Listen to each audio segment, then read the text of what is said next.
Hello everyone, this is Aryan Thakkar, your coach and mentor, and welcome back to my YouTube channel on Aryan Tutorials, where in this video I'll be dealing with your chapter organizing. I hope आपने मेरा planning वाला video देख लिया है.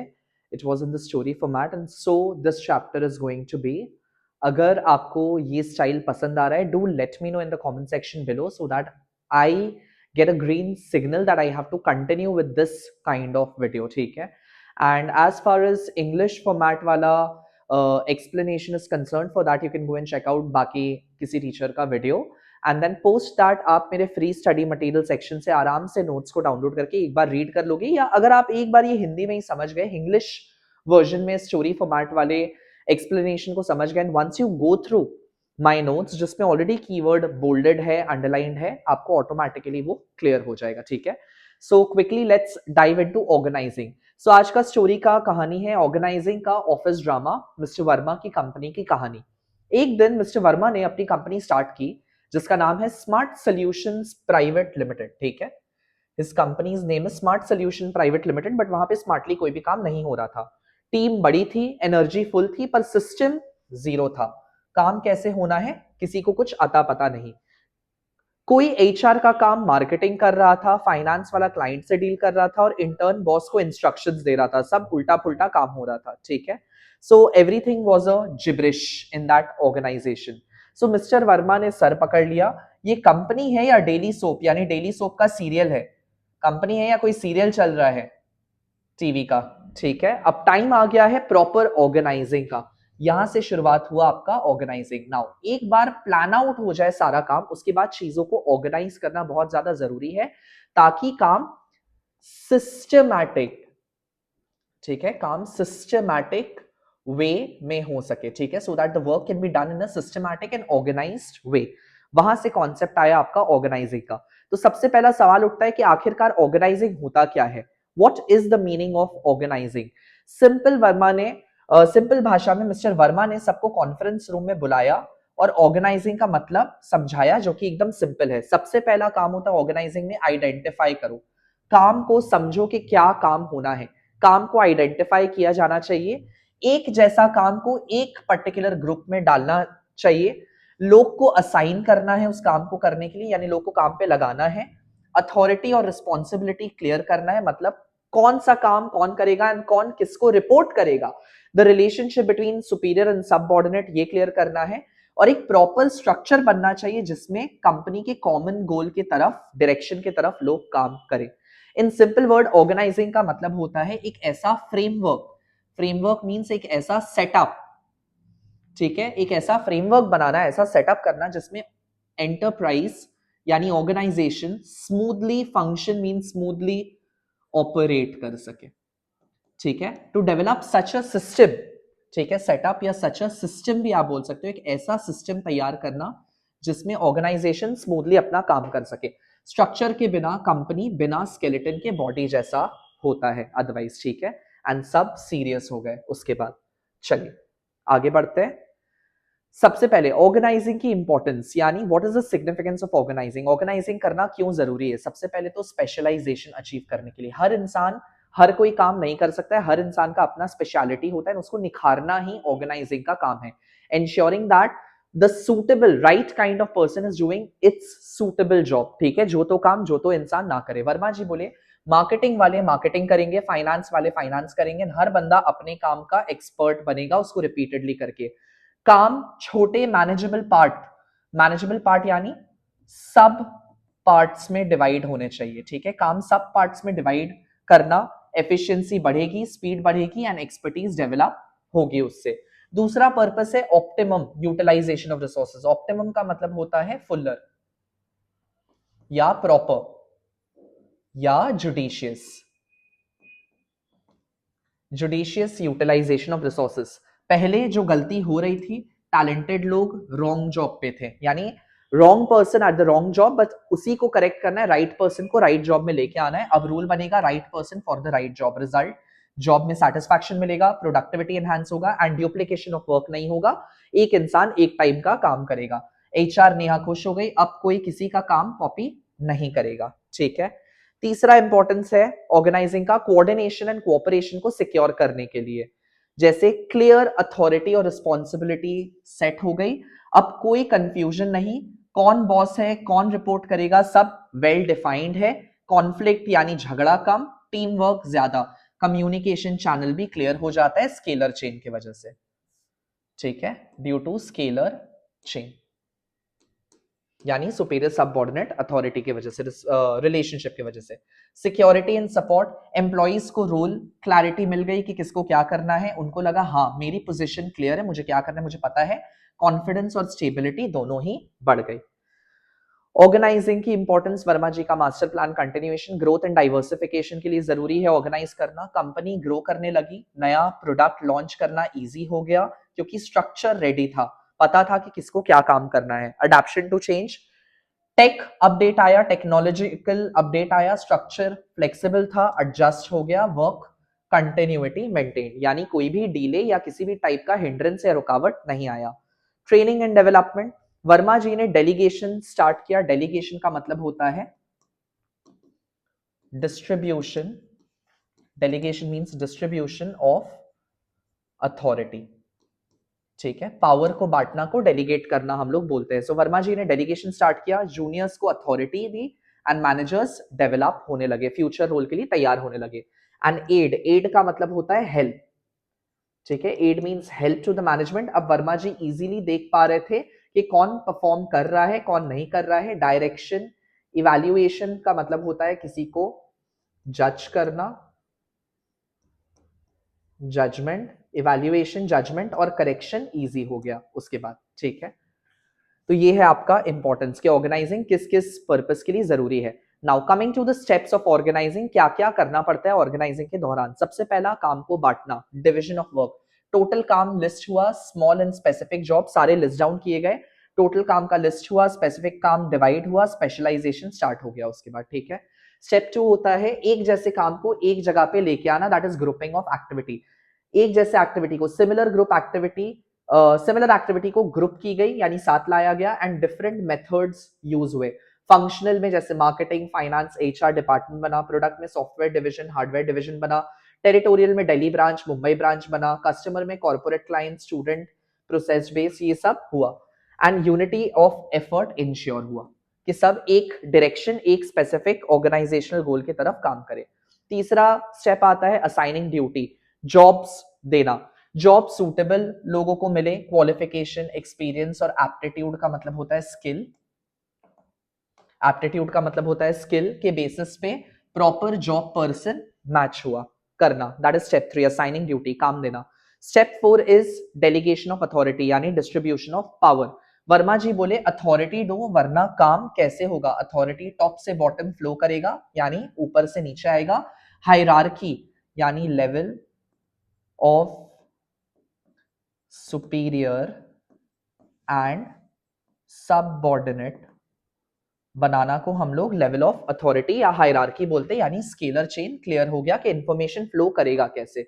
Responsibility delegate नहीं होती है, boss ultimately ही responsible रहता है, इस बात का प्लीज ध्यान रखिएगा। Note, it is the authority which you can delegate, लेकिन अकाउंटेबिलिटी को डेलीगेट नहीं किया जा सकता है, अकाउंटेबिलिटी टॉप मैनेजमेंट के ऊपर ही आता है।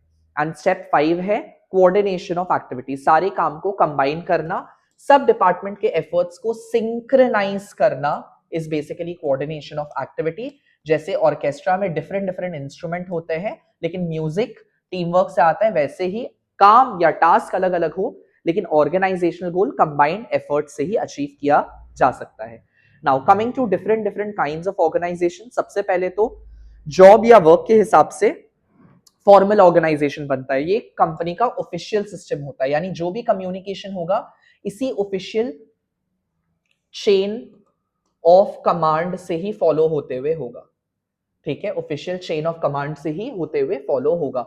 वर्मा जी ने एक ऑर्गेनाइजेशन चार्ट बनाया जो कि डेलिबरेटली डिजाइन स्ट्रक्चर है, डेलिबरेटली यानी जानबूझ के है, क्लियर अथॉरिटी एंड रिस्पॉन्सिबिलिटी बताता है कि कौन किसको रिपोर्ट करेगा एंड यहाँ पे रिटन रूल्स एंड प्रोसीजर्स होते हैं जो कि बाइंडिंग होते हैं, उसको फॉलो किया जाना चाहिए। यहाँ क्लियर चेन ऑफ कमांड बताया जाता है, डिविजन ऑफ लेबर होता है कि कौन क्या काम करेगा and focus on job not on the people. अगर बात करें इसका एडवांटेज का इस टाइप का ऑर्गेनाइजेशन का, सबसे पहले तो ड्यूप्लीकेशन कम होने लग गया, यूनिटी ऑफ कमांड मेंटेन होना स्टार्ट हो गया, रिस्पॉन्सिबिलिटी फिक्स हो गई एंड स्टेबिलिटी एंड डिसिप्लिन मिला। लेकिन हाउएवर डीमेरिट क्या होता है, सिस्टम कभी कभी बहुत ज्यादा रिजिड हो जाता है, यानी employees start feeling more you know they start to feel more claustrophobic and more suffocated, कभी बहुत ज्यादा अगर फॉर्मल सिस्टम डाल दिया या लाद दिया जाए। कम्युनिकेशन डिले भी हो जाता है, क्योंकि अगर चेन ऑफ कमांड में एक पर्सन मिसिंग है या एक पर्सन गायब है तो ऑटोमेटिकली कम्युनिकेशन अफेक्ट हो जाता है। ह्यूमन रिलेशंस बहुत बार इग्नोर होने लग जाते हैं एंड क्रिएटिविटी भी लिमिट डाउन हो जाता है। ठीक है, टीम बोला सर सिस्टम स्ट्रिक्ट है पर काम स्मूथ हो गया है फॉर्मल ऑर्गेनाइजेशन की वजह से। Now talking about informal organization, ये बेसिकली आपका जब आप सोशलाइज करते हो, जब आप सोशलाइज करते हो लोगों के साथ कैंटीन में बैठ के या अलग अलग जगह में, तो उससे जो आउटकम में रिलेशन निकलता है उसको हम लोग इनफॉर्मल ऑर्गेनाइजेशन बोलते हैं।